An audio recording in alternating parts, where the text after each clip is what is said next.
자, 이번에는 9번은 기상청 데이터를 이용해 보도록 하겠습니다. 2018년을 기준으로 2018년 데이터를 이용해서 월별 평균 최고 최저 기온 그리고 기온의 분산값을 집계와 꺾은선을 이용을 하고 하네요. 엑셀 표를 볼게요. 데이터를 보니까 굉장히 많은 데이터가 있습니다. 실제 필드 값들을 보니까 시간대별 데이터들도 있고 2019, 2018년 두 날의 데이터가 있네요. 자, 그래서 이 값을 피벗 테이블링 해보도록 하겠습니다. 자, 여기서 원하는 건 이제 월별 실내 기온이죠. 그래서 여기서 알 수 있는 일시를 이용을 할 텐데 연도가 두 개니까 연도를 하나 필터링 해줘야 될 것 같아요. 그래서 월별로 계산을 합니다. 월별은 2018년을 기준으로 해서 월별 기온을 알고 싶은 거죠. 그래서 기온을 알고 싶은데 그 기온의 값이 합계가 아니라, 그렇죠. 원래 자기가 갖고 있던 값을 보여주고 본 거죠. 그래서 월이니까 많은 날들의 평균 값이 될 것 같아요. 그래서 그 기온의 평균 값과 그 기온의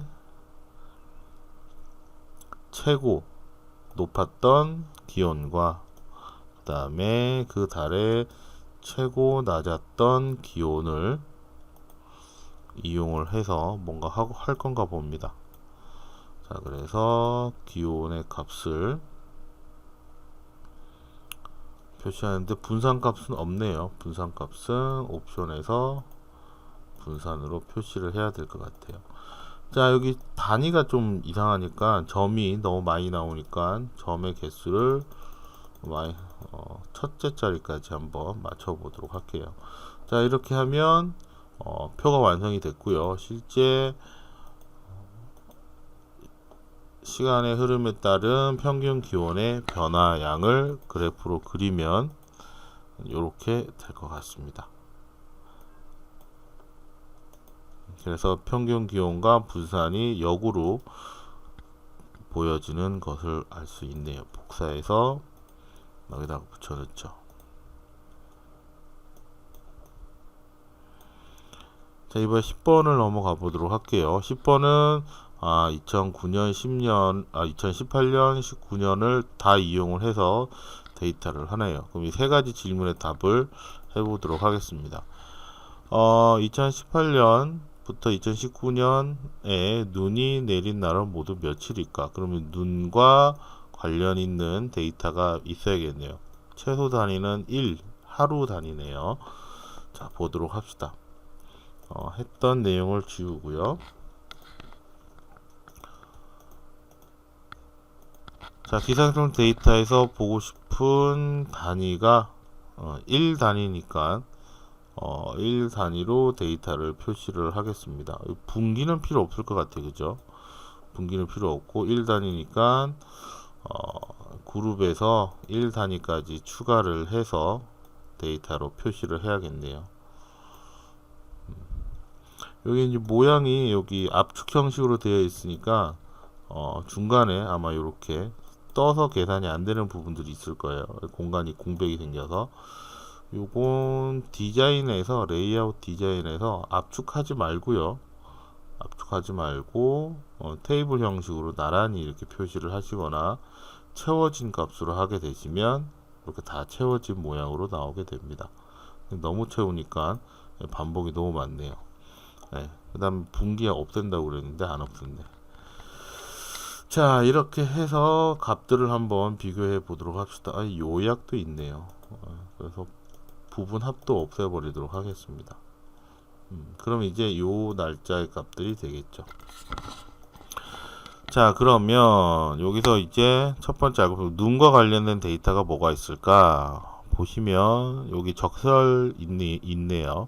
그래서 적설을 표시를 하면 그림과 같이 합계의 값이 될 겁니다. 날씨 데이터는 1시간대별 데이터여 가지고요. 하루에 24번 기록이 되는 거니까 뭐 시간당 얼마의 값이 나올 겁니다.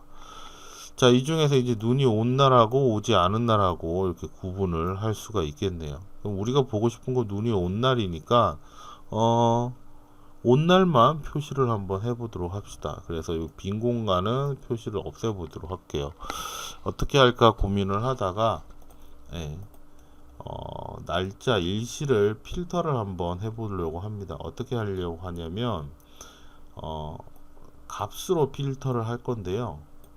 어떤 거냐면 저 빈값은 어차피 숫자가 0이거나 이럴 거니까 필터 값이 0 이상인 값으로 표시를 해볼게요. 그러면 그 하루 동안에 한 번이라도 눈이 왔는 날들은 이렇게 표시가 될 겁니다. 그래서 실제 눈이 얼마큼 왔을까 계산을 해보면 총 30일 뭐 카운팅 하셔도 되고요. 오른쪽 하단에 있는 개수를 보셔도 될 것 같아요. 그래서 총 30일 눈이 온 걸로 알 수가 있겠네요.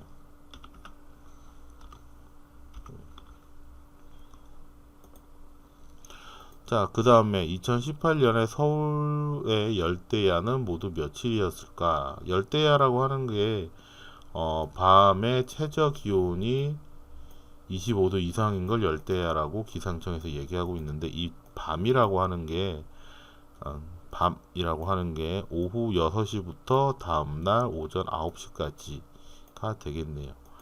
그럼 2018년 열대야를 찾아야겠습니다. 기온이네요, 기온. 그러니까 이 시간대 안에 한 번이라도 25도가 있으면 그날은 열대야 밤을 된 거네요. 자, 그럼 기존에 했던 데이터를 삭제를 하고, 자, 열대야도 역시 마찬가지 우리가 분석 단위가 1 단위까지 내려가게 되죠. 그룹 한번 볼까요? 네, 1 단위까지, 시간 단위까지 가야겠네요. 1 단위가 아니라, 그쵸, 시간 단위까지 계산을 해야 될 것 같습니다. 자, 그러면 이 중에서 우리가 보고 싶은 게 2018년이니까 연도는 2018년도에 맞추도록 할게요. 자, 이 중에서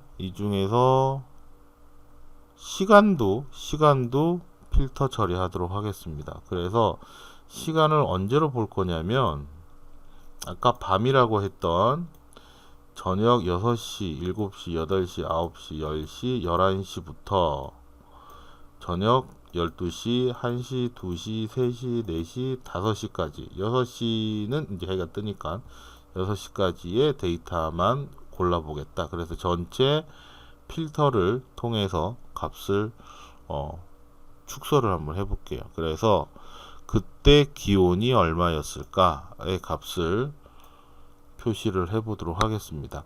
그래서 합계를 하게 되면 이제 전체 값이 나오니까 합계가 아니라 그 중에 요 시간대에 한 번이라도 25도가 넘을 거니까 이 값을 최소값으로 한번 해보도록 할게요. 최소값, 그 날의 최소값이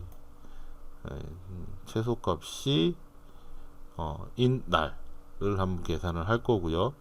그 다음에 여기 보시면 그 기준이 25도였으니까 그 값의 필터에 의해서 최소 기온이 보다 큰 25도 이상인 값만 표시를 해 볼게요.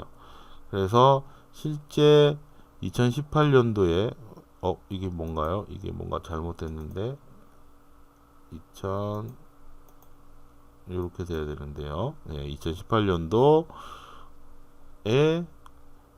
그 시간대에 최소 기온이 25도 이상인 적이 며칠이었을까? 이렇게 보게 되시면 29일이 우리 열대야로 기록이 됐던 날들이네요. 자, 그래서 개수를 손으로 해셔도 되고요. 미리 나와 있는 값으로 보셔도 되고. 그래서 우리나라 열대야가 29일이었습니다. 거의 한 달 가까이 되네요. 자, 세 번째 질문. 만약에 2018년도에 태양광 발전을 하였다면 1월부터 12월 중에 몇 월 달이 생산량이 가장 많을까? 태양광이라고 하는 것은 햇빛을 직류 전기로 만드는 건데요. 그래서 햇빛이 잘 비치는 날이 좋은 날인 것 같습니다. 자, 그러면 데이터 안에서 햇빛을 한번 찾아볼게요. 사실은 이거 뭐 굳이 안 지우셔도 될 것 같아요. 그래서 시간대 필터만 다시 없애버리시고 여기 있는 조건만 다시 원래대로 해놓으시면 항상 일별 데이터들이 완성이 되는 거니까, 그래서 기온 대신에 다른 값으로 넣으시면 될 것 같아요. 자, 그러면 태양광과 관련 있는 기상을 한번 보도록 하겠습니다. 일시 기온 강수, 뭐 햇빛이 비치니까 구름도 봐야 될 거고 날씨도 일조 일사 뭐 이런 것들을 한번 봐야겠는데, 여기 아마 태양이 비치는 게 아마 1조 시간일 거예요. 1조 시간. 1조 시간일 거고요. 그 다음에 일사량이 있는데, 일사량이 햇빛이 바닥에 떨어지는 값을 계산한 게 아마 일사량일 겁니다. 그래서 1조 시간하고 일사량이라고 이제 비교를 해서 볼 수 있는데, 정확하게 제가 이거 차이를 잘 모르겠네요. 근데 제가 알기로는 1조 시간이 햇빛이 비치는 시간이고, 이게 지표에 도달한 시간이니까 나중에 결론에서 한번 찾아보도록 합시다. 자, 이 중에서 월별로 가장 많은 값을 차지하는 게 뭐 어디일까?